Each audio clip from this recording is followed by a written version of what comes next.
কোনো মানুষ যদি 5 বছর জুড়ে কোনো একটি চরিত্রকে লালন করে, 5 বছর জুড়ে কোনো একটি কাজ যদি করে, তাইলে এটাই তার পরবর্তী ফিউচারটা নির্ধারণ করে দেয়। Just you do it for 5 years, 5 বছর কেবল অব্যাহতভাবে কাজটি করে যান, and you see the results. যাই করেন না কেন, do something productive, don't waste your time. সময়কে নষ্ট করে দেবেন না। সময় খুবই গুরুত্বপূর্ণ। সময় লাইফ, টাইম খুবই গুরুত্বপূর্ণ। ওয়াল আসর, আল্লাহ সময়ের শপথ করে বলেছেন। মানে কি? মানুষ সময় সবচেয়ে কম মূল্য দেয়। আপনি জানেন, রিচ পিপল বাই টাইম। সবচেয়ে যারা মানে যারা ধনী, ধনী মানে হচ্ছে, আপনি জানতো বাংলাদেশের সবচেয়ে ধনী লোকের কাছে জানতো বলে, আমি আপনার সাথে 5 মিনিট কথা বলবো, দেখেন তো সময় দেয় কিনা, সময় দেয় কিনা। তার কাছে সময় নাই, কারণ তারা জানে সময়ের কত মূল্য, সময়ের কত গুরুত্ব তারা জানে। সময়, rich people always buy time. এবং এই কারণে হাসান আল বসরি রাহিমাহুল্লাহ এর বক্তব্য আছে, তিনি বলেছেন, আমি সালফে সালেহ মানে সাহাবায়ে কেরাম তাবেঈদেরকে দেখেছি, তাদের কাছে কেউ যদি সময় চাইতো যে একটু আমাকে সময় দেন, তারা বলতো না ভাই, সময় তো নাই, কারণ এতটুকু সময়ের মধ্যে আমার অনন্ত জীবনের পুঁজি অর্জন করতে হবে, আমার কাছে সময় নাই। তুমি আমার কাছে টাকা চাও, আমি তোমাকে টাকা দেব। আর বাঙালির তো 1 কাপ চা দিয়ে 1 ঘন্টা না, 1 দিন বসে রাখা যায়। বাঙালির কাছে সময়ের কোনো মূল্য নাই, তার কাছে কেবল কয়টা পয়সার মূল্য, এবং কয়টা পয়সার কারণে সে তার নিজকে বিক্রিও করে দিতে পারে। খুবই দুর্ভাগ্য এই জাতির। সময়ের মূল্য যারা দিতে পারে তারাই কেবলমাত্র পৃথিবীতে সফল হয়। আপনি সফল লোকদের একটু স্টোরি পড়েন তো প্লিজ, এবং দেখেন তারা সময়কে কীভাবে মূল্য দিয়েছে। আপনাদের সময়টাকে মূল্য দেন please. Rich people always buy time, poor people always buy stuff. গরিবরা সবসময় কি, তারা কেবল গ্যাজেট, স্টাফ ইত্যাদি কেনে। এবং যেমন এখন যদি আপনাকে এখন 10 লাখ টাকা দেওয়া হয়, আপনার মাথায় কেবল ঘুরতেছে আইফোন 16, আইফোন 16, আইফোন 16, আইফোন 16, কেবল মাথায় এটার জিকির চলতেছে। আপনি এর বাইরে ভাবতেই পারছেন না। অথবা আপনি একটা লেটেস্ট মডেলের একটা হুন্ডা কিনবেন, মাথায় কেবল এগুলো ঘুরছে, স্টাফের বাইরে কোনো কিছু নাই। কিন্তু রিচরা পুরা তার স্টাফের পেছনে ঘুরে। এবং intelligent people always buy skills. যারা খুবই বুদ্ধিমান লোক, তারা স্কিল ডেভেলপ করে, কারণ জানে ultimately it will ultimately decide, এইটাই আলটিমেটলি ফ্যাক্টর হয়ে দাঁড়াবে, এটাই আলটিমেটলি হয়ে দাঁড়াবে। এবং যারা ইগনোরেন্ট পিপল, তারা always they buy television, Facebook, YouTube, chitchat, এগুলো তারা কেবল কেনে, অর্থাৎ এগুলোতে তার সময় কেনে। আপনি দেখেন তো গ্রামে অধিকাংশ সাধারণ মানুষও কি বলে, আমার এমবি নাই, এমবি শেষ হয়ে গেছে। আচ্ছা, উনি এমবি দিয়ে করে কি? আমি প্রথমে বুঝতাম না যে এমবি মানে কি, পরে বুঝছি যে এমবি মানে হচ্ছে নাই, ইন্টারনেট নাই। এবং আপনি তাকে টাকা দিয়ে দেখেন, সে আগে এমবি কেনে, মানে ইন্টারনেট কিনবে, কারণ ফেসবুক দেখবে, ইউটিউব দেখবে। এবং অধিকাংশ সময় সে কাটায় কোথায় দেখেন, অধিকাংশ সময় তারা কাটায় কোথায়। এখন আপনি কোন ক্যাটাগরিতে যাবেন? Just invest your time for your আপলিফটমেন্ট, for your development, for your future, here and hereafter. আপনার নিজের উন্নয়নের জন্য সময়টাকে ব্যয় করেন, এবং আজকে থেকে সিদ্ধান্ত নেন আপনি সময়টাকে ব্যয় করবেন। ইল্লাল্লাযীনা আমানু ওয়া আমিলুস সালিহাতি, নিজের উন্নয়নের জন্য, ওয়া তাওয়াসাউ বিল হক ওয়া তাওয়াসাউ বিস সবর, মানুষের উন্নয়নের জন্য। দুটো পার্ট, কেবল আত্মকেন্দ্রিকতা নয়, কেবল গোটা পৃথিবীটা আত্মকেন্দ্রিক ওয়ার্ল্ডে পরিণত হয়েছে। সব আমি, আমার, কিন্তু আমি আমার এরকম কোনো কিছু নাই। আপনি আমি এবং আমার বাইরে আপনাকে উঠতে হবে, আমাদের বলতে হবে। এটা যেদিন আমরা বলতে পারবো, সেদিন আপনার রিয়েল পিস, ট্রাঙ্কুইলিটি, এটি আপনি অর্জন করতে পারবেন। আপনি এটাকে ফিল করবেন। আপনি সময়টাকে কাজে লাগান ভাইরা। এভরি মিনিট ম্যাটার্স, বিশ্বাস করুন, প্রত্যেকটা মিনিট ম্যাটার করে। সালফে সালেহ তারা সময়টাকে কি করতেন? 3 ভাগে বিভক্ত করতেন। 1 ভাগ তারা রাখতেন তাদের ঘুম বিশ্রামের জন্য, 1 ভাগ রাখতেন দুনিয়ার কাজের জন্য, যেমন পড়াশোনা অথবা আয় ইনকাম, আর 1 ভাগ রাখতেন তারা জ্ঞান অর্জনের জন্য। জ্ঞান এটাকে আপনাকে সত্যি করতে রক্ষা করবে। সম্পদ রক্ষা করার জন্য আপনাকে কষ্ট করতে হবে, এমনকি আপনার জীবনে চলে যেতে পারে। আর সম্পদ রক্ষা করার জন্য এমনকি আপনি তো টাকা তো হায়ার করবেন, লুটের হায়ার করবেন, সন্ত্রাসী হায়ার করবেন, অথবা আপনি কি আপনি হয়তো ধরেন আইন প্রয়োগকারী সংস্থাকে আপনি প্রচুর পরিমাণ তাকে ঘুষ দেবেন, অথবা রাষ্ট্র যারা পরিচালনা করে তাদেরকে ঘুষ দেবেন, রাজনীতিবিদদেরকে আপনি ঘুষ দেবেন, এবং আপনি আইনজীবীদেরকেও ঘুষ দেবেন আপনার সম্পদ রক্ষা করার জন্য। কিন্তু আপনার জ্ঞান আপনাকে কেবল রক্ষা করবেন, আপনাকে আলোকিত করবে, মানুষের কাছে সম্মানিত করে তুলবে। And you will be remembered by the people after many 100 years। শত শত বছর পরেও লোকেরা আপনাকে স্মরণ করবে, আপনাকে সম্মান করবে, যেমন আইনস্টাইনকে অথবা যেমন আইজ্যাক নিউটনকে। আমি সেকুলার পার্সপেক্টিভে তাদের কথা বলছি, তাহলে still the people remember them. মানে আপনি যদি রিলিজিয়াস পার্সপেক্টিভে বলেন, তাহলে এখন আমরা বলি ইব্রাহিম আলাইহিস সালাম, নিউটন আলাইহিস সালাম বলি না, কিন্তু নাকি বলি? বলি না, কিন্তু ইব্রাহিম আলাইহিস সালাম বলি, নূহ আলাইহিস সালাম বলি, কিন্তু ইবলিস আলাইহি আল্লাহ আনা, ইবলিস তোর উপর আল্লাহ লানত পড়ুক, এটা আমরা বলি। এটা অবশ্য অনেকে মুখে মুখে বলে, পরে আবার ইবলিসের কানে কানে আমি ওটা ভুল বলছি, আমি তোমার খুবই পরম বন্ধু, তুমি আমার সবচেয়ে ক্লোজ ফ্রেন্ড। নাকি ইবলিসের চেয়ে বড় বন্ধু কে আছে আমাদের? ও যা বলে আমরা তাই শুনি, এবং যা বলে দেখেন আপনি যদি গানের আসর করতেন তাহলে কি হতো বলেন তো? এখানে মারামারি লাগতো কেন? পুলিশ আপনাকে আনতে হতো। কিন্তু ওইটা কি ইবলিসের আসর নাকি নবীদের আসর? গানের আসর কার আসর? তো ওইখানে দেখেন না কি পরিমাণ, তাহলে লোকেরা কার কথা শুনে? লোকেরা তো তারই অনুসারী, সবচেয়ে বড় ফ্যান মানুষ, সবচেয়ে বড় সেলিব্রিটি হলো ইবলিস, ওর চেয়ে বড় সেলিব্রিটি কেউ নাই। এবং এই পৃথিবীতে ইবলিসের এজেন্ডা যারা বাস্তবায়ন করে তারা সবচেয়ে বড় সেলিব্রিটি সোশ্যাল মিডিয়া জুড়ে। দেখেন না, টিকটকার, ফেসবুকার, টুইটার, ইউটিউবার, আমি যারা ভালো কাজ করে তাদের কথা বলছি না, নেগেটিভলি ভালো একটা দেখে দেন কতজন লোক দেখে, আর খারাপ দেখেন কি পরিমাণ। এবং সবচেয়ে ট্রেন্ডি কোনগুলো থাকে ইউটিউবে, সোশ্যাল মিডিয়াতে, কোনগুলো আপনি দেখবেন যে অ্যালগরিদমই এমনভাবে করা, কারণ অ্যালগরিদমটা, এই সোশ্যাল মিডিয়ার অ্যালগরিদমটা তৈরি হয়েছে আপনার গ্যাম্বলিংয়ের অ্যালগরিদমকে সামনে রেখে। এখনও যদি আপনি আমেরিকাতে যান তাহলে দেখবেন ক্যাসিনোগুলোতে বড় বড় সাইকোলজিস্ট বসান, সাইকোলজিস্ট যারা মাইন্ড রিডার তারা ওইখানে বসান। এখন সাইকোলজিস্ট ওখানে করে কি? ওইখানে মনস্তত্ত্ববিদদের কাজ কি?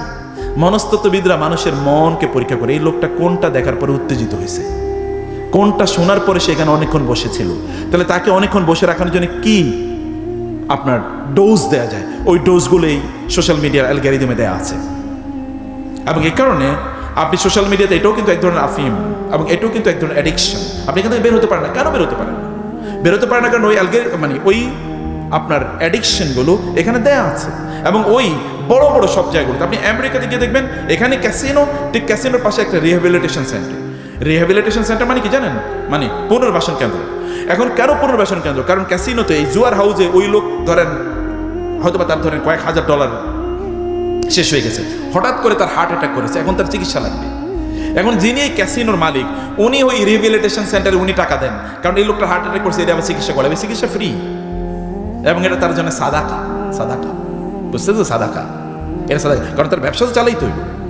এবং যারা মদের বড় বড় ইন্ডাস্ট্রি করে, তারা কিন্তু ওইখানে সবচেয়ে বড় অ্যাডভার্টাইজিং ফার্ম, সবচেয়ে বড় তারা অ্যাডভার্টাইজিং দিয়ে থাকে, সবচেয়ে বেশি অ্যাডভার্টাইজিং তাদের চলে। কারণ হচ্ছে মদ বিক্রি করে মানুষ ক্ষতিগ্রস্ত হবে, ক্ষতিগ্রস্ত হওয়ার পর তার চিকিৎসা লাগবে, চিকিৎসাটাকে মদের লোকেরা আবার দেবে, নো প্রবলেম, তুমি খাও মদ, চিকিৎসা দরকার হলে আমি টাকা দেবো। This is the algorithm and you should understand it. এটা তারা করে।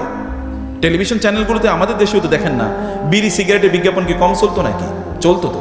এখন আমরা যে এই যে দেখেন, যখন বিভিন্ন খেলাধুলা হয় ওইখানে তো কোক বা ইত্যাদি, মানে এই সফট ড্রিঙ্কগুলো সবচেয়ে বেশি বিজ্ঞাপন হয়। তো সফট ড্রিঙ্কগুলো কি আমাদের জন্য জান্নাতি খাবার নাকি? এটা ড্যামেজিং ইউর বডি, সব ধ্বংস করে দেয়। তারপরে ওগুলোই সবচেয়ে বেশি বিজ্ঞাপন চলে। সিস্টেম কিন্তু একই, সবই শয়তান ইন্সপায়ার্ড এজেন্ডাস। এজেন্ডাগুলো আমাদের সময় কিভাবে, শয়তানের সবচেয়ে বড় চ্যালেঞ্জ কি জানেন? শয়তান আপনার সময়গুলোকে ধ্বংস করে দেবে। এটা শয়তান সবচেয়ে বড় চ্যালেঞ্জ।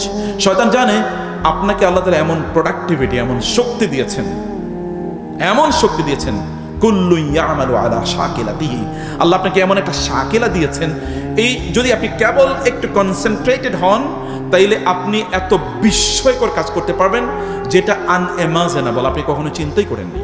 এমন কাজ আপনি করতে পারেন ইফ ইউ জাস্ট কনসেন্ট্রেট। এই কারণে প্রোডাক্টিভিটি থিওরি হলো তিনটি। একটা হচ্ছে কি ফোকাস, এনার্জি, টাইম।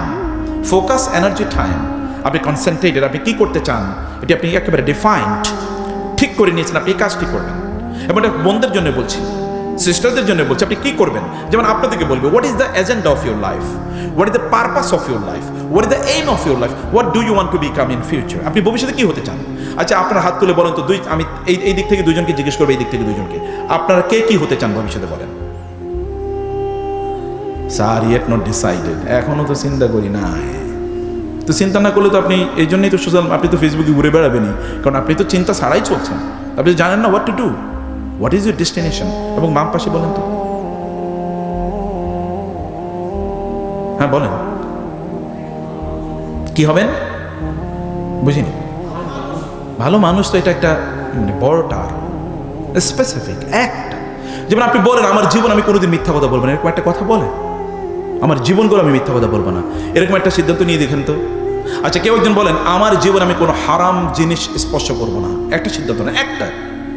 মাশাআল্লাহ, আলহামদুলিল্লাহ। এবং একজন বলেন, আমার জীবনে কোনো হারাম জিনিসের দিকে আমি তাকাবো না, হারাম জিনিসের দিকে আমি তাকাবো না। একজন বলেন তো। খুবই ডিফিকাল্ট। মাশাআল্লাহ, জি মাশাআল্লাহ। আমি বলছি স্পেসিফিক হন, ভেরি গুড, বিউটিফুল, বিউটিফুল। এবং একজন বলেন যে আমি বিলিয়নিয়ার হতে চাই। কেন আপনি বিলিয়নিয়ার হবেন না? আমি কি আপনাকে নিষেধ করেছি? আল্লাহকে নিষেধ করেছে? তাতে নিষেধ। আপনি বলেন আমি বিলিয়নিয়ার হবো। আপনার যদি এজেন্ডা থেকে আপনি বিলিয়নিয়ার হবেন, তাহলে আজকে থেকে আপনি চেষ্টা করবেন। আর আপনার চেষ্টা নেই, কয়েকদিন পরে আপনি হয়তো ঢাকা কলেজের সামনেই মানে হাতটাকে পিছনের দিকে বাইরে দেওয়া, আল্লাহর ওয়াস্তে আল্লাহুম্মা সাল্লি আলা, হচ্ছে কি না এরকম? This happening, the people are doing this. লোকেরা এটা করছে এবং তারা তার সম্মান এবং অনারকে শেষ করে দিয়েছে। আপনার, you are so much productive, you know man. Allah তাআলা আপনাকে কি পরিমাণ শক্তি দিয়েছেন। লা ইউকাল্লিফুল্লাহু নাফসান ইল্লা উসআহা। আল্লাহ বলেছেন, আপনি যদি কোনো সিদ্ধান্ত নেন, ওই সিদ্ধান্তটা বাস্তবায়ন করার জন্য যে তৌফিক, এই তৌফিক আল্লাহ তাআলা আপনাকে দিয়ে দেবেন। এটা আল্লাহর কমিটমেন্ট, এটা আল্লাহর commitment. You don't understand, you don't know the dormant power in you. আপনার মধ্যে যে কি পাওয়ার আল্লাহ তাআলা দিয়ে দিয়েছেন, আপনি হয়তো ইউ ক্যানট ইয়েন এক্সপ্লোর ইট। এটা এক্সপ্লোর করেন, দেখেন, সিদ্ধান্ত নেন। এবং আজকে আমি বলবো যে আপনারা সিদ্ধান্ত নেন যে আপনি কি করতে চান, আপনি কি হতে চান।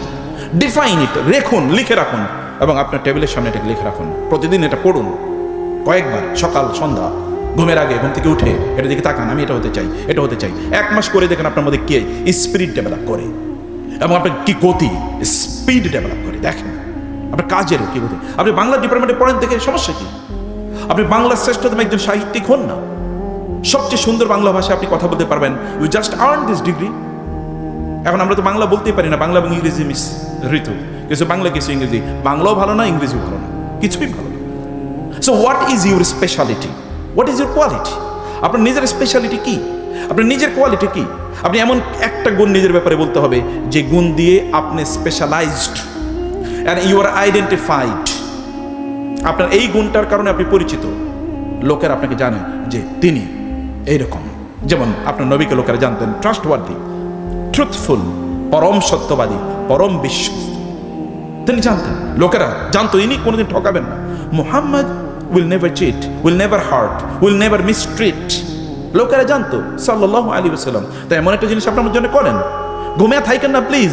This is not time for sleep. এটা ঘুমের সময় না। এখন যৌবন যার, যুদ্ধে যাবার তার শ্রেষ্ঠতম সময়। তো যুদ্ধ কি? ওয়াল্লাযীনা জাহাদু ফীনা লানাহদিয়ান্নাহুম সুবুলানা। চেষ্টা করে দেখেন, আল্লাহ আপনাকে পথ দেখাবেনই দেখাবেন। আল্লাহ আপনাকে পথ, আপনি বলেন আপনি বাংলাদেশের 100তম ব্যবসায়ীর মধ্যে একজন হতে চান, তাহলে আপনি এখন স্টার্ট ফ্রম স্ক্র্যাচ, এখন থেকে শুরু করেন। চকলেট দিয়ে শুরু করেন, বাদাম দিয়ে শুরু করেন। আপনি দেখেন এরকম মোটিভেশন তো শয়তান সবচেয়ে বড় মোটিভেশনাল স্পিকার। আমি এই কারণে মোটিভেশনের কথা আপনাকে বলছি, আমি real citing from the Quran the সুন্নাহ। আপনি দেখেন আল্লাহ রাসূল সাল্লাল্লাহু আলাইহি ওয়াসাল্লাম যখন দিন প্রচারে কাজ করা শুরু করলো, মক্কায় তো তিনি ছাড়া কেউ নেই এবং তার স্ত্রী, তিনি এবং তার স্ত্রী। এরপরে তার বন্ধু আবু বকর রাদিয়াল্লাহু তাআলা আনহু, তারপরে তার কাজিন আলী ইবনে আবি তালেব, তারপরে তার কৃতদাস যায়েদ ইবনে হারিসা রাদিয়াল্লাহু তাআলা আনহু। এই কয়েকজন লোকের পর আজকের এই ঢাকা কলেজের অডিটোরিয়ামও কিন্তু আপনাদের মতো যুবকরা ইসলাম এর পক্ষে দাঁড়িয়ে গিয়েছেন। এটা সমগ্র বাংলাদেশ না, সমগ্র পৃথিবীতে এই চিত্র। এমন কোনো জায়গা পাবেন না যেখানে গিয়ে আপনি পাবেন না মিনার থেকে উচ্চারিত হয় আশহাদু আন্না মুহাম্মাদার রাসূলুল্লাহ। নামাজে আমরা বলি আশহাদু আল্লা ইলাহা ইল্লাল্লাহ ওয়া আন্না মুহাম্মাদান আবদুহু ওয়া রাসূলুহু। এমন কোনো মুহূর্ত নয় যখন উচ্চারিত হয় না। যখন তিনি একা শুরু করেছিলেন এখন থেকে 1500 বছর আগে, 1450 বছর আগে, কে জানতো যে এইরকম একটা ঘটনা গোটা পৃথিবীতে ঘটবে, এমন একটা বিপ্লব গোটা পৃথিবীতে ঘটবে? কে জানতো? তাকে তো হত্যা করার জন্য তার পরিকল্পনা নিয়েছে। তায়েফের ময়দানে রক্তাক্ত দেহ পড়ে আছে, লোকেরা মনে করে তিনি মারা গিয়েছেন। And you know, even উহুদের ময়দানে তিনি মারা গিয়েছেন, it was spread, the news was spread, and everyone, even Abu Bakr, Omar রাদিয়াল্লাহু তাআলা আনহুম, তারাও পর্যন্ত বিশ্বাস করেছে Muhammad is already martyred in the battlefield, রাসূল সাল্লাল্লাহু আলাইহি ওয়াসাল্লাম অলরেডি মারা গিয়েছেন, শাহাদাত বরণ করেছেন। এরকম ঘটনা সবাই বিশ্বাস করেছে পর্যন্ত। and you see this situation start doing, যেই করেছে না কেন সেই কোত্থেকে শুরু করেছে, কোত্থেকে শুরু করেছে? মুদির দোকানদারও তো মোদি হয়ে গেছে নাকি? বুঝেন না আপনারা? মোদির দোকানদার মোদি হয়ে যায় নাই, এখন রাষ্ট্রের প্রাইম মিনিস্টার হয়ে গেছে কোথাও কোথাও। আর আফ্রিকার সেই কালো ছেলেটি তার বাবা দাদার হাত ধরে আমেরিকাতে এসে কিন্তু সেখানকার প্রেসিডেন্ট হয়ে গেছে। কবে সে জানতো? তার দাদা যখন এখানে স্লেভ আকারে আসে তখন তো আর জানতো না যে এখানকার তাদেরই অধস্তন একটা নাতি পরবর্তী প্রেসিডেন্ট হবে, Barack Hossain Obama within bracket. কিন্তু আমেরিকান কন্টিনেন্টে যেহেতু হোসাইন রাখা যায় না বলা হয়, যাই হোক না কেন আমি জানি না তার বাস্তবতা কি। তিনি নিজেই বলেছেন তিনি ইসলাম প্র্যাকটিস করেন না, তার মুসলিম না, কিন্তু তার পূর্বপুরুষরা ছিল। আমি সে কথা বলছি, আমি বলছি যে you can become, no problem. আমি ওদের কথা বলছি না, আমি অন্যদের কথা বলছি, অন্যদের কথা বলছি। দাউদ আলাইহিস সালাতু ওয়াস সালাম জালিম জালুতের বিরুদ্ধে যুদ্ধ করতে গিয়েছেন, একটা কেবল পাথর হাতে নিয়েছেন। জালিম জালুতের বিরুদ্ধে তিনি পাথরটা ছুঁড়ে মারলেন, এত টার্গেট মতো তিনি এই পাথরটা ছুঁড়ে মারলেন যে ওই জালিম ধরাশায়ী হয়ে গেল। যেহেতু জালিম অর্থাৎ বাদশাহ বা প্রধানমন্ত্রী যদি পালিয়ে চলে যায় তাইলে আর থাকে কি? আর বাকিরা তো পালাতেই হবে নাকি? অতএব তখন সব পালিয়ে চলে গেছে, যুদ্ধের ময়দান সারিয়া সব পালিয়ে চলে গেছে। এই যদি পরিস্থিতি হয়, এরপরেই দাউদ আলাইহিস সালামকে মানে সমাজের লোকেরা এই তো আমাদের রিয়েল লিডার, এবং he has then become the prophet of the nation. এমন নবী হয়েছেন, তিনি যদি পাথরের মানে লোহার উপর হাত দিতেন তাহলে লোহা গলে যেত। এখন তো আপনাকে কি বিশাল ওই যে রোলিং মেলে লোহা নেওয়া লাগে এগুলোকে গলানোর জন্য, তিনি লোহার উপর হাত দিলে লোহা গলে যেত। আল্লাহ সুবহানাহু আলান্না লাহুল হাদিদ এবং ওয়াত-তায়রু মাহশুরা কুল্লুন লাহু আওয়াব। যখন তিনি তার উপর নাজিল হয়েছে জাবুর যখন তিনি পাঠ করতেন তখন মাছগুলো সমুদ্রের কিনারে চলে আসতো, পাখিগুলো এরকম ঝাঁক ধরে থাকতো তার জাবুর শোনার জন্য। Young man, unknown in the society, সমাজে কেউ চিনত না, হঠাৎ করে তার আবির্ভাব হয়েছে। আপনি যেই হন না কেন, আপনার কি লিনিয়েজ আছে তার দিকে আপনি তাকাবেন না। আপনি জানেন আবু জাহেলের ছেলে, আবু জাহেল এই উম্মার ফেরাউন, আবু জাহেলের ছেলের নাম কি জানেন? ইকরামা ইবনে আবি জাহল। মক্কা বিজয়ের সময় ইসলাম গ্রহণ করেছেন। এরপরে ওমর রাদিয়াল্লাহু তাআলা আনহুর যুদ্ধে সময়ে যখন আবু বকর রাদিয়াল্লাহু তাআলা আনহুর সময়ে যখন ইয়েদের বিরুদ্ধে যুদ্ধ হলো, মুরতাদদের বিরুদ্ধে যখন যুদ্ধ হচ্ছে, সেই যুদ্ধে তিনি সেনাপতির গুরুত্বপূর্ণ ভূমিকা তিনি পালন করেছেন। ওমর রাদিয়াল্লাহু তাআলার যুগের সময় যখন কাদিসিয়া অথবা বাইজান্টাইন এবং রোমানদের বিরুদ্ধে যুদ্ধ হয়, সেই সময় তিনি যুদ্ধে বিশাল ভূমিকা পালন করেছেন এবং তিনি শাহাদাত বরণ করেছেন যুদ্ধের ময়দানে। অন্যকে প্রাধান্য দিয়ে আবু জাহেলের ছেলে, চিন্তা করা যায় কোনোদিন?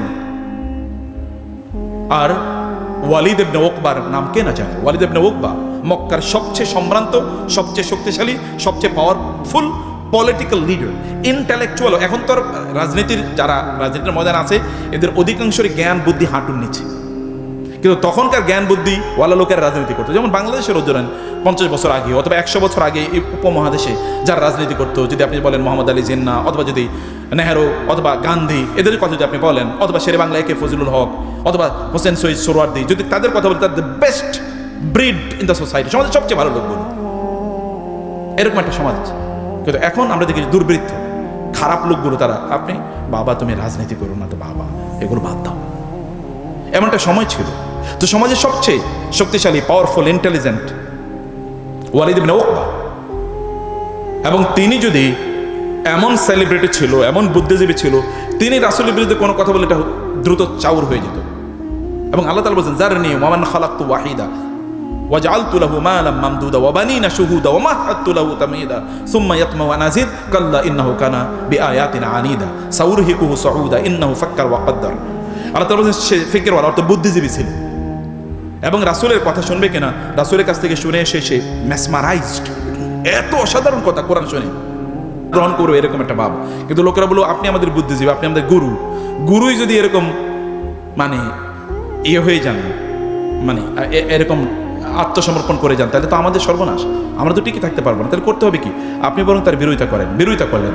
এই ওয়ালিদ ইবনে উকবা, ওয়ালিদ ইবনে মুগীরা, এদের ঘরে জন্ম নিয়েছে খালিদ ইবনুল ওয়ালিদ। চিন্তা করে দেখেন তো, খালিদ ইবনুল ওয়ালিদ, যাকে আল্লাহ রাসূল সাইফুল্লাহ আল মাসলুল, আল্লাহ সুবহানাহু ওয়া তাআলা এর উন্মুক্ত তলোয়ার বলে ঘোষণা করেছেন। প্রায় 100 যুদ্ধ করেছেন, কোন যুদ্ধে একবারও তিনি পরাজিত হন নাই। সব যুদ্ধে বিজয়ী, কি ইসলামের পক্ষে কি ইসলামের বিপক্ষে। এবং কার ঘরে জন্ম নিয়েছে? ইসলামের সবচেয়ে বড় শত্রুর ঘরে জন্ম নিয়েছে খালিদ ইবনুল ওয়ালিদ।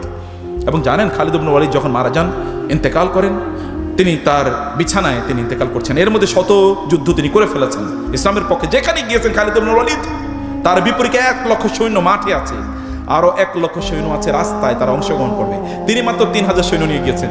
3000 সৈন্য নিয়ে ওদেরকে পরাজিত করে তারপরে মদিনায় তিনি ফিরে এসেছেন। সত্য 2 লক্ষ, তিনি মাত্র 3000, মানে আপনি প্রায় দ্বিগুণের চেয়ে বেশি, প্রায় প্রায় আপনার কি মানে 200 গুণ, প্রায় যদি এরকম একটা অবস্থা, প্রায় 100 গুণ প্রায় এরকম একটা অবস্থায়, প্রায় 100 গুণ এরকম সৈন্যদেরকে পরাজিত করে তারপরে তিনি চলে এসেছেন মদিনায়। এবং তিনি তার বিছানায় তিনি মারা যাচ্ছেন। তিনি তার জামাটা খুলে দেখালেন, দেখো তো আমার শরীরে, দেখো তো আমার শরীরে এমন কোনো জায়গা আছে কিনা যেখানে তলোয়ারের চিহ্ন নাই, তলোয়ারের আঘাতের অথবা তীরের আঘাতের অথবা বর্ষার আঘাতের এমন কোনো জায়গা আছে? না, কোনো জায়গা নেই, সব জায়গায় ক্ষত ক্ষত। বলে আমি কি প্রাণান্তকরভাবে চেষ্টা করেছিলাম, যুদ্ধের মধ্যে আমি মারা যাবো, আমি শহীদ হব, আমার কি চেষ্টা ছিল, কি আগ্রহ ছিল, কি আকাঙ্ক্ষা ছিল। কিন্তু দেখো আমি আমার এই বিছানায় মারা যাচ্ছি, অথচ যুদ্ধ করে আমার জীবনটা কাটিয়ে দিয়েছি। কেউ একজন তাকে বললেন, ইয়াস, আপনার কি মনে নেই আল্লাহ রাসূল আপনাকে সাইফুল্লাহ আল মাসলুল বলেছে? আপনি কেন মন খারাপ করছেন? আপনি কি জানেন না যে ব্যক্তি শাহাদাতের তামান্না করে তিনি যদি তার বিছানায় মারা যায়, তাহলে আল্লাহ তাআলা তাকে শাহাদাতের মর্যাদা প্রদান করবেন। এরপরে তিনি মারা গেলেন। মদিনায় নারীরা কান্নার রোল, কারণ প্রত্যেকটা নারী স্বপ্ন দেখতো তার ঘরে যদি একটা খালিদ ইবনুল ওয়ালিদ জন্ম নিত। যখন তিনি মারা যান, মদিনায় কান্নার রোল পড়ে যায়। ওমর রাদিয়াল্লাহু তাআলা তখন খলিফা, আমিরুল মুমিনিন। লোকেরা এসে বলে আমিরুল মুমিনিন, মহিলারা কাঁদতেছে, আমরা বাইরে থেকে কান্নার শব্দ শুনছি, আপনি কিছু বলবেন না? এভাবে কান্না করে তো নিষিদ্ধ। ওমর রাদিয়াল্লাহু তাআলা ঘর থেকে বের হবেন, এমন সময় তিনি দেখলেন তার ঘর থেকেও কান্না বের হচ্ছে। ওমর বলে কাঁদে কি? বলে হাফসা। হাফসা হচ্ছেন রাসূল সাল্লাল্লাহু আলাইহি ওয়াসাল্লামের স্ত্রী, ওমর রাদিয়াল্লাহু মেয়ে। হাফসা কাঁদছে এবং হাফসা কাছে ওয়া খালেদা, হায় খালেদ বলে কাঁদছে। ওমর রাদিয়াল্লাহু বসে পড়লেন, তিনিও কান্না শুরু করে দিলেন। তিনি বলেন, হাফসারা যদি খালেদের জন্য কাঁদে, তাহলে গোটা মুসলিম উম্মাই খালেদের জন্য কাঁদা উচিত। আমি এই কান্না থেকে মানুষকে থামাতে পারবো না, কাঁদাই উচিত, এটা খালেদের জন্য কাঁদা উচিত। তা আপনারা তো এই বয়সে আছেন, আপনারা কেন একজন খালেদ হবেন না? কেন হবেন না? আপনার সেই শক্তি কি নাই? তাহলে আগ্রহটা এখানে নাই, অথবা ডেস্টিনেশন আপনাদের কাছে ক্লিয়ার না, আপনাদের কাছে মূল গন্তব্য স্পষ্ট না। গন্তব্যের কথা আমাদেরকে কেউ বলে না, আমাদেরকে কেউ জানায় না, শোনায় না যে আমি কি করব, কি হতে চাই, হওয়া দরকার কি, সেই স্বপ্নগুলো আমাদেরকে দেখায় না কেউ। খুবই আনফর্চুনেটলি আমরা ভিন্ন একটা গ্রহে বসবাস করছি। ভাইয়েরা, আমার ছোট ভাইয়েরা, তোমরা আমার ছাত্রের ছাত্র। আমার ছাত্র এখন ইউনিভার্সিটির প্রফেসর, কোথাও কোথাও তার ভাইস চ্যান্সেলর হয়ে গেছে। যদিও আমি একেবারে, যখন আমি শিক্ষকতা শুরু করি তখন আমার ছাত্ররাও আমাকে এসে মাঝে মাঝে তুমি করে বলতো, মনে করতো যে মনে হচ্ছে যেন উনি তো আমাদেরই এখানকার একজন।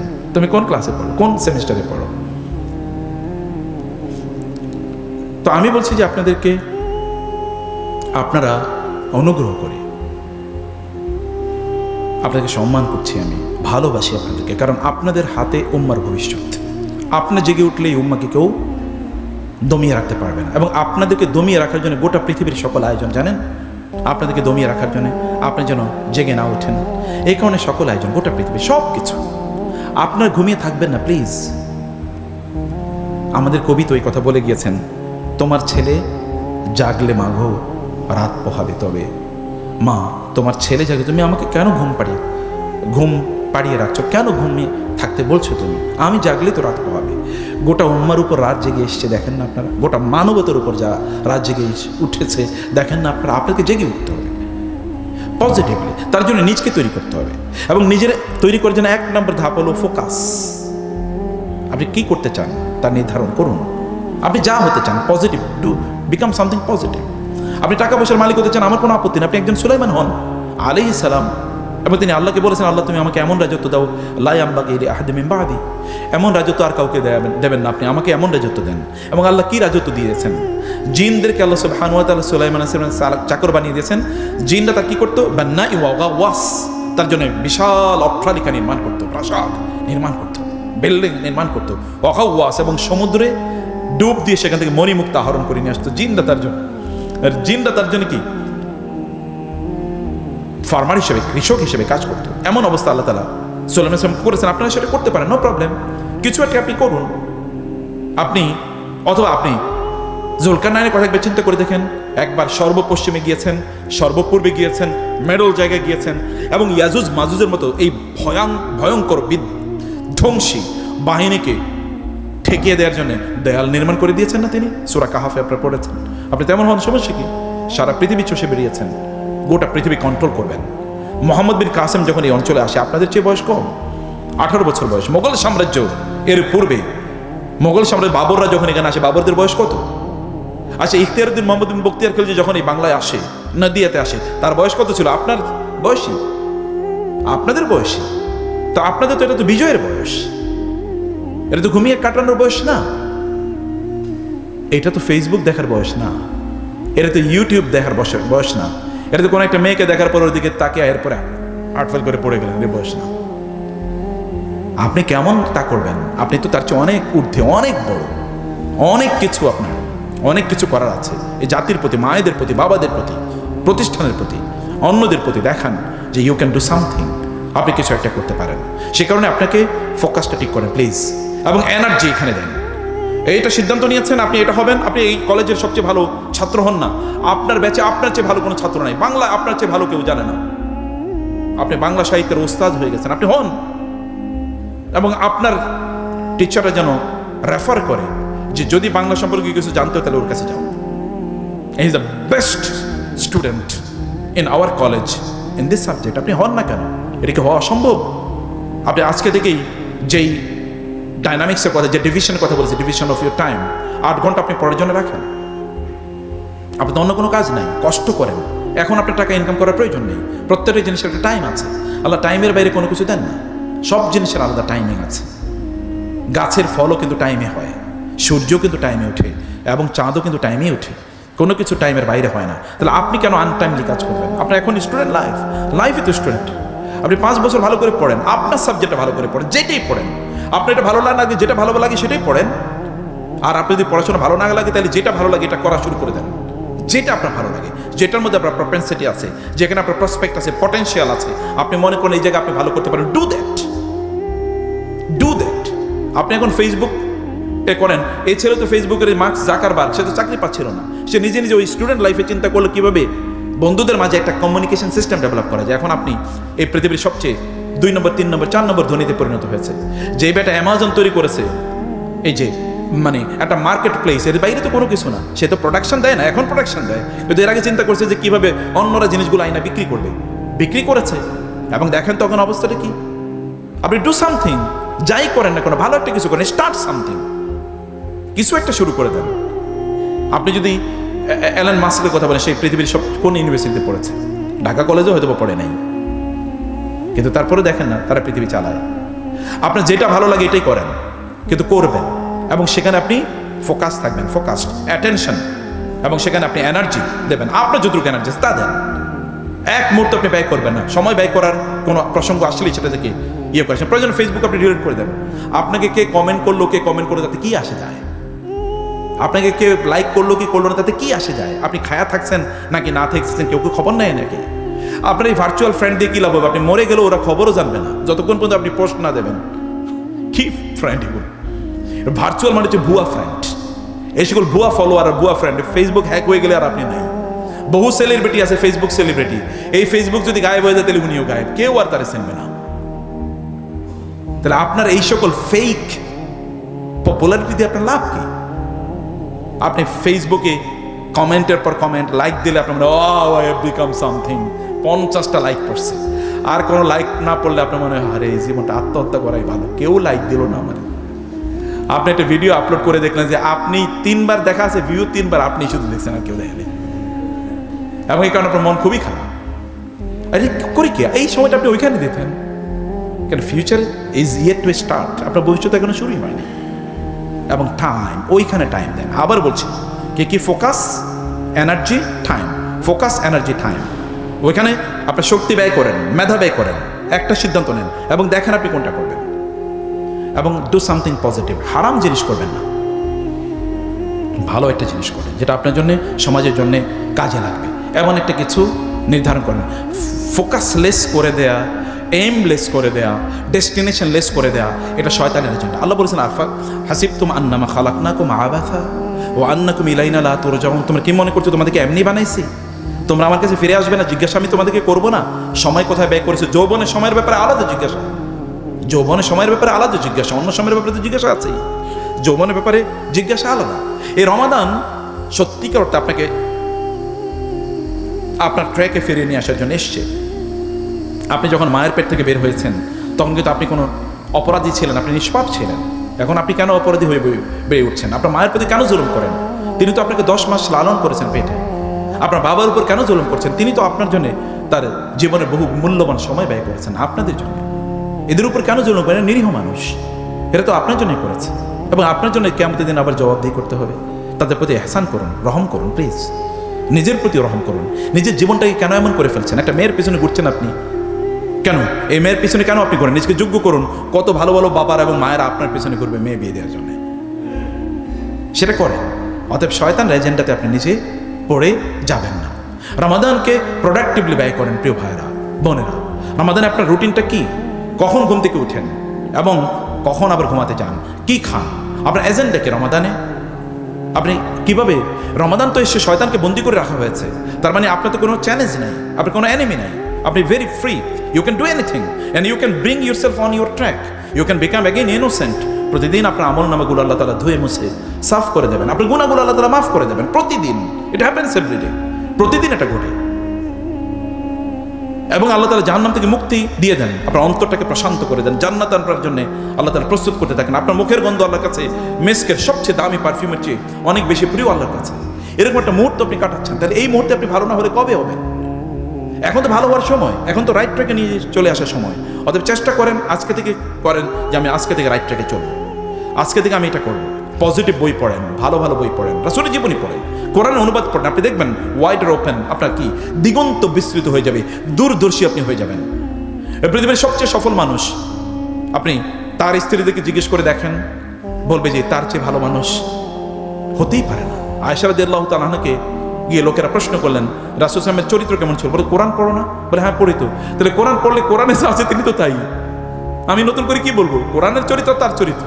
এখন আমাদের বোনদেরকে জিজ্ঞেস করে দেখেন, আপনারা যারা এখনো বিয়ে শাদী করেন নাই, মায়ের জিজ্ঞেস করেন যে বাবার ব্যাপারে তোমার মন্তব্য কি? বলে একটা খাতা নিয়ে আসলে লিখে দিই, বলে শেষ করতে পারবো না। তার স্ত্রীরা দেখেন কি বলছে, অত একজন কতজন, এবং প্রত্যেকের বক্তব্য একই, এবং কেউ কোনোদিন বলেন না ইয়া মুহাম্মদ, প্রত্যেকে বলে ইয়া রাসূলুল্লাহ। কি অসাধারণ চরিত্র! বন্ধু হিসাবে, শত্রু হিসাবে, রাষ্ট্রনায়ক হিসাবে, যুদ্ধের সেনাপতি হিসাবে, অর্থনীতিবিদ হিসাবে, রাজনীতিবিদ হিসাবে, সমাজবিদ হিসাবে, ফাদার হিসাবে, এমনকি ব্রাদার হিসাবে, নেফিও হিসাবে, কোন অবস্থা আপনি দেখবেন, লিডার হিসাবে, ফলোয়ার হিসাবে, কোন জায়গায় নাই তিনি, সব জায়গায় তিনি। আপনি যদি বলেন টিচার হিসেবে, আপনি যদি বলেন স্টুডেন্ট হিসেবে, তিনি তো আল্লাহ তাআলার স্টুডেন্ট এবং জিবরিল আলাইহিস সালামের স্টুডেন্ট, মানে জিবরিলের কাছ থেকে তিনি শুনে শুনে পড়েন। দেখেন তো তার অবস্থা কি, দেখেন তিনি কি করেছেন। স্টুডেন্ট হিসেবে তার অবস্থা দেখেন। আল্লাহ তাআলা কি বলেছেন? নাযালা বিহি রূহুল আমিন আলা কলবিকা ওয়া লা তুহাররিক বিহি লিসানাকা লিতা'জালা বিহি ইন্না আলাইনা জামাআহু ওয়া কুরআনা। আপনি এত টেনশন করেন না, তো এত দ্রুত পড়ার দরকার নেই, আপনি আস্তে আস্তে পড়েন। আমার কাজ হচ্ছে আপনার অন্তরে কোরআনকে একেবারে প্রথিত করে দেয়, যেন ইউ উইল নেভার ফরগেট। আল্লাহ তাআলা জিবরিলের মাধ্যমে তাকে শেখাচ্ছেন। কত বড় স্টুডেন্ট! আমি বলছি যে আপনি তাকে যদি না পড়ে থাকেন, তাহলে আপনি কি পড়ছেন? Wasting your life. আপনার জীবনকে আপনি ড্যামেজিং ইউর ফিউচার। আপনি তার জীবনী পড়েই দেখেন, পড়েই দেখেন। কোন জীবনী পড়বেন এটা বলার দরকার নেই, যেটা পান সেটি পড়েন, অথেন্টিক যে কোনো একটা বই পড়েন এবং পড়ে আপনি তার মতো হতে চান, তার একটা কাজ করেন, এবং এটাই বারাকা। আপনি জানেন আল্লাহ রাসূলকে অনুসরণের মধ্যে বারাকা আছে, ফুল অফ বারাকা। আপনি তাকে অনুসরণ করে, একটা কাজে অনুসরণ করে দেখবেন আপনি সফলতা কীভাবে পান, কারণ তার সকল কাজ পরীক্ষিতভাবে, এগুলো সফল মানুষের কাজ। আপনার মানে 7 habits of highly productive or effective leaders, এটা পড়ার দরকার নেই, কারণ তার জীবনে আছে এই সকল ট্রেটস, কোয়ালিটিস, এগুলো সব তার মধ্যে আছে। আপনার ওই যে অমক মোটিভেশনাল স্পিকারের বই পড়ার দরকার নেই, আপনি আপনার নিজের যে রাসূলের, তার নবীর, আপনি মুসলমান না হলে কোনো আপত্তি নেই, আপনি তো একজন গ্রেট ম্যানের বই পড়বেন নাকি? একজন গ্রেট ম্যানের বই পড়েন, তার চেয়ে গ্রেটেস্ট ম্যান অমুসলিমরা নির্বিশেষে সবাই, মহাত্মা গান্ধী থেকে শুরু করে আমাদের হুমায়ুন আহমদ পর্যন্ত, কে তার ব্যাপারে বলে নেই? এমন কে আছে তার ব্যাপারে বলে নেই? এভরিওয়ান, পোয়েটস এবং ফিলোসোফার, সায়েন্টিস্ট, পলিটিক্যাল লিডার, সবাই তার ব্যাপারে বলেছে। এমন ব্যক্তি, এরকম একজন ব্যক্তির জীবনে আপনাকে পড়তে হবে। এই কোরআন, এই পৃথিবীতে আপনি যদি কোরআনের বিজ্ঞানের কথা যদি বলেন, তাইলে একবার চিন্তা করে দেখেন যে আপনি দেখেন কোরআন আমাদেরকে রোজা রাখার কথা বলেছে, আপনি রোজা রাখছেন। আচ্ছা, রোজার সাইন্টিফিক ইস্যু আমি এগুলো আলোচনা করতে চাই না, আমি কেবল আপনাদেরকে দিনই বিষয়গুলো একটু বলতে চাই। কোরআন আপনারা দেখেন রোজার যে ফাস্টিংয়ের যেই সাইন্টিফিক বেনিফিট, এর উপর গবেষণা করে একজন জাপানিজ সায়েন্টিস্ট, তিনি নোবেল প্রাইজ পেয়েছেন 2016-এ। এটাকে বলে অটোফেজি। অটোফেজি এর উপর, অটোফেজি মানে কি? আপনি যখন প্রচুর পরিমাণে খান তখন আপনার পেটের মধ্যে কি হয়, যে আপনার পাকস্থলী এটা সদা সর্বদা দুর্বল থাকে। কারণ এবং এখানে যখন আপনি দেখবেন যে এখানে কোথাও যদি পানি পড়ে থাকে, এমনকি আপনার বাসায় এক জায়গায় একটু বালতিতে কিছু পানি রেখে দেখেন, এবং 10 দিন পরে দেখেন পানিগুলোর অবস্থা কি, ওখানে ছোটো ছোটো মানে পোকা তৈরি হবে, লাল চিকন চিকন পোকা তৈরি হয়ে যাবে। পোকা কিন্তু আগে ছিল না, অটোমেটিক্যালি তৈরি হয়ে যাবে। স্যাঁতস্যাঁতে জায়গায় বিভিন্ন ধরনের রোগ জীবাণু তৈরি হয়, এই কারণে শুকনা রাখতে হয়। তিনি বলেছেন আমাদের পাকস্থলী যদি এরকম খাদ্য দিয়ে সব সময় ভর্তি থাকে, এটা কি থাকে, স্যাঁতস্যাঁতে থাকে। স্যাঁতস্যাঁতে থাকার কারণে আমাদের কিছু সেল, যে সেলগুলো খাদ্যকে মানে হজম করবে, ডাইজেস্ট করবে, এগুলো ক্যান্সারের মানে জার্মের মধ্যে তৈরি হয়, এবং এগুলো ক্যান্সারের মানে উপাদানের মধ্যে তৈরি হয়ে থাকে, এবং এখান থেকে ক্যান্সার ছড়িয়ে পড়ে। অতএব যদি আমরা আমাদের পাকস্থলীকে খাদ্য না দিয়ে রাখি, ফাস্টিং যদি করি আমরা, তাহলে কি হয়, আমাদের ওই যে যেই সেলগুলো এর মধ্যে ক্যান্সারাস, এগুলো তো দুর্বল, এগুলো তখন আরও দুর্বল হয়ে যায়। তখন শক্তিশালী যে সেলগুলো, যেগুলোকে এখনো সাউন্ড, এখনো ডিজিজ না, মানে রোগে ইল না, সিক না, ওগুলো তখন খাদ্যের জন্য ওই যে দুর্বল সেলগুলোকে খেয়ে ফেলে। ফলে এটি হচ্ছে ডাস্টবিন, অথবা এটি হচ্ছে রিসাইকেল, এটি হচ্ছে বিন। আমাদের পেটের মধ্যে পাকস্থলীতে এরকম একটা বিন তৈরি করে রোজা। এবং তিনি বলছেন রোজা রাখবেন। পৃথিবীর সকল ডাক্তারদের কাছে গিয়ে দেখেন তারা আপনাকে ডায়েট কন্ট্রোলের কথা বলে, আপনি এটা খাবেন, এটা খাবেন, এটা খাবেন, এটা খাবেন না, কারণ খাওয়া হচ্ছে আপনার জন্য ক্ষতিকর। ফুড ইজ মানে পয়জন। ইনফ্যাক্ট খাদ্যটা এক ধরনের বিষ। আপনি নিউট্রিশনিস্ট যারা আছে তাদের কাছে গিয়ে দেখেন যে তারা আপনাকে কি খেতে বলে, বলে যে খাবার কন্ট্রোল করেন, খাবার কন্ট্রোল করেন। মানে আপনার কেন খাচ্ছেন না, তো কী কারণে? আপনি খুব বেশি খেয়ে সুস্থ থাকেন, আপনি দেখেন তো বেশি খেলে আপনার অবস্থা কি, এরপর আপনি চলতে পারেন, আপনার ঘুমিয়ে থাকতে হয়, আপনি ঘুমিয়ে থাকতে হয়, আপনি শুয়ে থাকতে হয়, আপনি মাথা ঘুরায়, আপনি উঠতে পারেন না, বমি বমি ভাব লাগে, পেটে বিভিন্ন ধরনের তৈরি হয়। আব্দুল্লাহ ইবনে ওমর রাদিয়াল্লাহু তাআলা আনহুকে একজন বললেন, বলে যে আপনারা একটু আপনার হজম শক্তি বাড়ার জন্য একটা ট্যাবলেট দিই। উনি মানে বলো কি, সুবহানাল্লাহ, হজম শক্তি বাড়ার জন্য ট্যাবলেট দেবো? আমার রাসূল বলেছে পেটের 3 ভাগ করে, 1 ভাগ খাদ্য দিয়ে পূর্ণ করতে, আরেক ভাগ পানীয় দিয়ে পূর্ণ করতে, আরেক ভাগ খালি রাখতে। আমি তো এটাই করি, আমার জীবনে তো কোনোদিন পেটের রোগ হয় না, তুমি আমার কিসের পেটের রোগের ওষুধ দেবা, টেস্ট বাড়ানোর ওষুধ দেবা? এখন তো আমাদের রুচি বর্ধকের মানে এত পরিমাণ রুচি, খেতে খেতে খেতে খেতে নাক পর্যন্ত চলে আসে, তারপরও আরেকটা রুচি বর্ধকের ওষুধ খাই। এক লোক এমন পরিমাণ খেয়েছে যে খেতে খেতে খেতে তিনি রাস্তায় শুয়ে পড়ছেন, আর যেতে পারছেন না। পাশে দিয়ে কয়েকজন লোক যাচ্ছিল, ভাই কি হয়েছে? বলে অনেক খাইছি তো এখন নড়তে পারতেছে না, পেট ব্যথা করে। বলে একটা ট্যাবলেট দিয়ে খাওয়ার জন্য, তাহলে পেট ব্যথা কমে যাবে। বলে আমি আর ট্যাবলেট খাইতে পারলে তো আরও 1 লোকমা ভাতই খাইতাম। ট্যাবলেট খাওয়ার জায়গা থাকলে তো আর 1 লোকমা ভাতই খেতাম, ট্যাবলেট খাওয়ার জন্য তো পানি খাওয়া লাগবে। আমি অতটুকু চাইতে তো নাই পেট। কারণ আমরা তো খাবারকে আমাদের কি বানিয়েছি, আমাদের ওয়ার্শিপ, আমাদের ইবাদত বানিয়ে নিয়েছি। নো ভাই, কম খেয়ে দেখেন আপনি কত সুস্থ থাকেন। বিলিভ মি, আমি এই রোজায় এটা এক্সপেরিমেন্ট করছি। এর আগে রোজায় আমার ওয়াইফকে আমি বলতাম যে একটু ভাজাটা যেতে করো, কিন্তু এবার রোজায় আমি বললাম কোনো ভাজা পোড়া খাবো না। এবং বিলিভ মি, যেদিন আমি কোনো ভাজা পোড়া খাই না, এবং আমার সাথে যারা থাকে ওরাও জানে, আমি হালকা একটু কয়েকটা খেজুর খাই, 1-2টা 3টা, একটু পানি খাই, একটু পানীয় আইটেম একটু বেশি 2-3 টাইপের পানি খাই, ব্যাস আমি খুব ভালো থাকি। কিন্তু যদি একটু খাবার খেয়ে ফেলি, তারপরে দেখি আর কাজ করতে পারি না। সুবহানাল্লাহ, আমি চিন্তা করে দেখলাম আমার রাসূলের একটা সুন্নাহর মধ্যে এরকম জীবনী, একটা সুন্নাহর মধ্যে এরকম জীবন, কি এনার্জি, অসাধারণ এনার্জি। অতএব আমি বলছি না যে আপনি কম খাবেন, আপনার যতটুকু ফুড দরকার ততটুকু আপনি খাবেন, কিন্তু যেগুলোর মধ্যে নিউট্রিশন ভ্যালু আছে সেগুলো আপনি খান। কিন্তু হাবি যাবি কেন? আপনার জীবনের প্রতি আপনার মায়া নাই? আপনার কেন আপনার জীবনের প্রতি মায়া? আপনার জীবন তো আপনার জীবনকে কেন আপনি ধ্বংস করে দেবেন? আপনার জীবনকে আপনি ধ্বংস করবেন না, আপনার জীবনকে আপনি শক্তিশালী করে তুলুন। শক্তিশালী একজন ইমানদার, শক্তিশালী শারীরিকভাবে শক্তিশালী ইমানদার দুর্বল শারীরিকভাবে দুর্বল ইমানদারের চেয়ে আল্লাহর কাছে অনেক বেশি প্রিয়। এই কারণে যৌবনের ইবাদত আল্লাহর কাছে অনেক প্রিয়, কারণ তখন শক্তি থাকে অনেক বেশি। Remembrance memory is a very strong, প্রচণ্ড শক্তিশালী মেমোরি থাকে তখন। এই কাজগুলো আপনাদেরকে করা দরকার।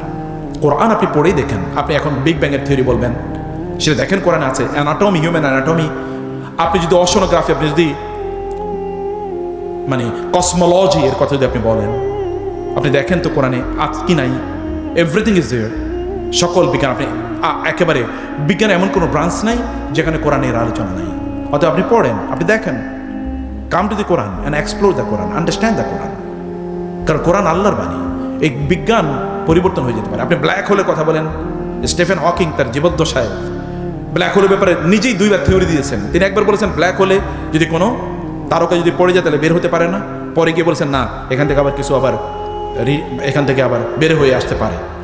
মানুষের বিজ্ঞান তো ছোটবেলা আমরা পড়েছি পৃথিবী সূর্যের চারদিকে ঘুরে, পরে বলছে সূর্য পৃথিবীর চারদিকে ঘুরে, এখন বলে প্রত্যেকের চারিদিকে ঘুরে, প্রত্যেকটার নিজস্ব কক্ষপথে ঘুরে। আর সূরা ইয়াসিনে তো আল্লাহ তাই বলেছেন, কুল্লুন ফি ফালাকি ইয়াসবাহুন, সব কিছু তার নিজস্ব কক্ষপথে ঘুরে।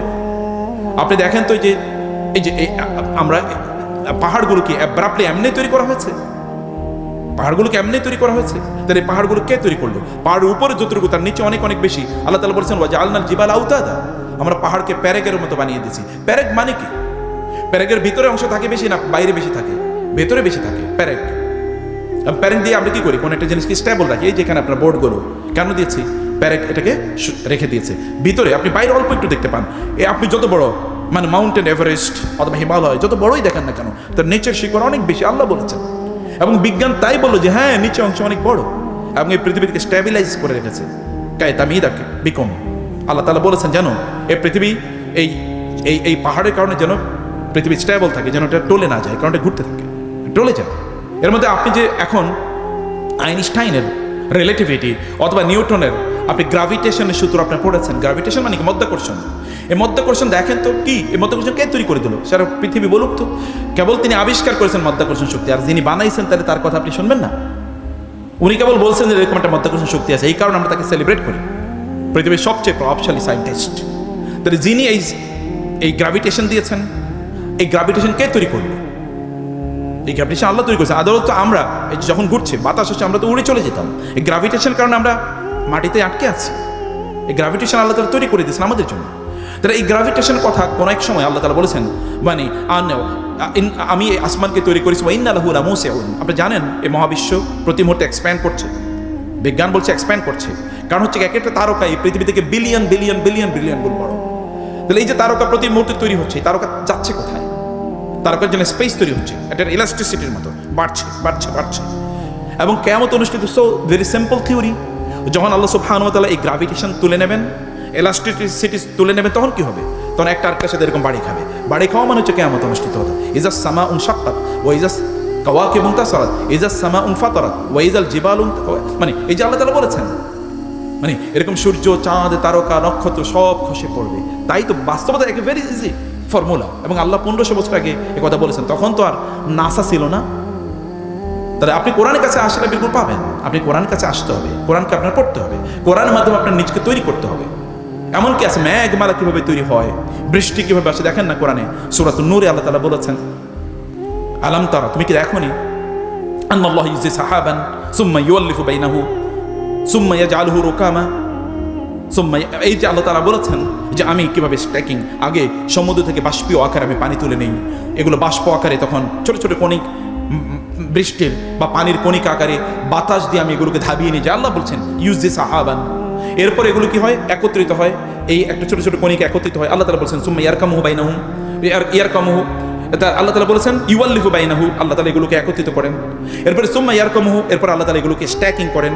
এই যে বৃষ্টির কণাগুলো একটা একটার সাথে এরকম হতে থাকে, উঠতে থাকে, এরকম উপরের দিকে থাকতে, এবং উপরের দিকে যখন যায় তখন অ্যাটমসফিয়ারে একটু যখন উপরের দিকে যায় ওই জায়গাটা যখন ওইখানকার টেম্পারেচার যখন একটু বেশি হয় তখন কি হয়, এগুলো তখন বৃষ্টি আকারে পড়তে থাকে। আল্লাহ বলেছেন এখন আমরা 1400 বছর পরে বললাম ও বৃষ্টি তো এভাবেই হয়, এবং আপনি বলেন ওয়াও কি চমৎকার সায়েন্টিফিক থিওরি।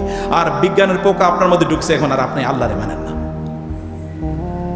বিজ্ঞান অনেক বড় বিজ্ঞানী আপনি হয়ে গেছেন। তো বিজ্ঞানের স্রষ্টা তো তিনি। আপনি আইসা কোরআনে দেখেন ওই বিজ্ঞানের কথা বলা আছে কিনা।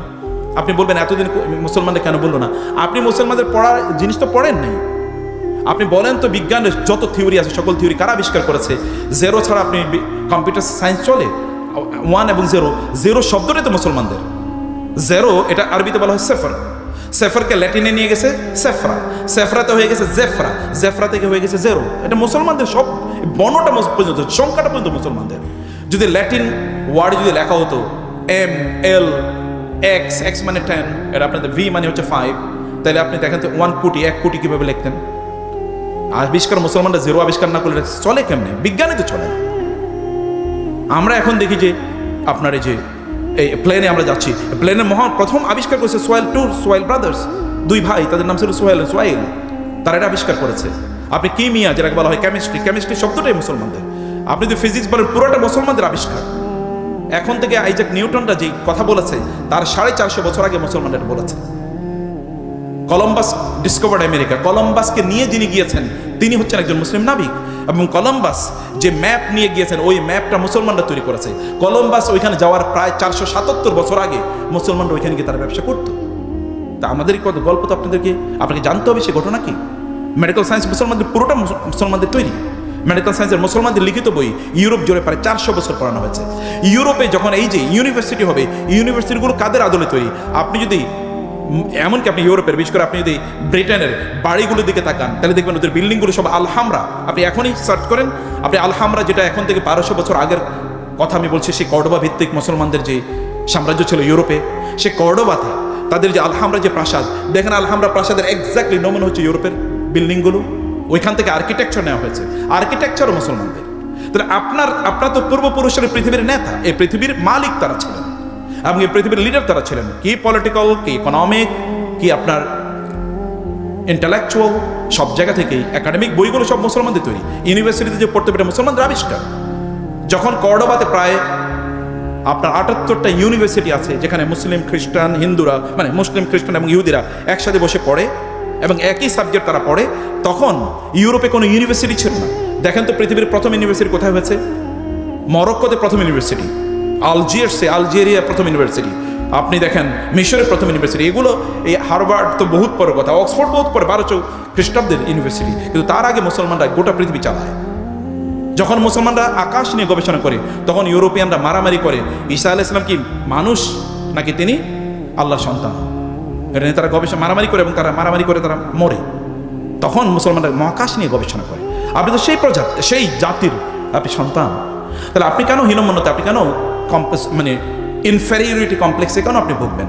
আপনাকে বুঝতে হবে যে আপনি বিশাল এক সম্প্রদায়ের প্রতিনিধিত্ব আপনি করছেন। সেই বীজ আপনার মধ্যে আছে, সে রক্ত আপনার মধ্যে আছে।